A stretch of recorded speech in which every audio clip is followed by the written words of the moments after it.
જ્યાં શ્રદ્ધા હોય ત્યાં ધર્મની દિવાલો આડી નથી આવતી. કાશીના કંદવા વિસ્તારમાં ગુંજતો ગાયત્રી મંત્ર અને મહાદેવની આ ભક્તિ કોઈ સામાન્ય દ્રશ્ય નથી.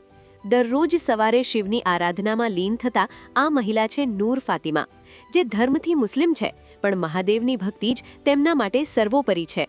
વ્યવસાયે વકીલ એવા નૂર ફાતિમાની આ સફર 2004માં શરૂ થઈ હતી.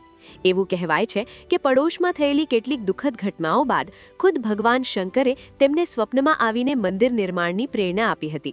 મુસ્લિમ હોવા છતાં નૂર ફાતિમાએ પૂરી શ્રદ્ધા સાથે રુદ્રેશ્વર મહાદેવ મંદિરનું નિર્માણ કરાવ્યું, જે આજે કોમી એકતાનું પ્રતીક બની ગયું છે.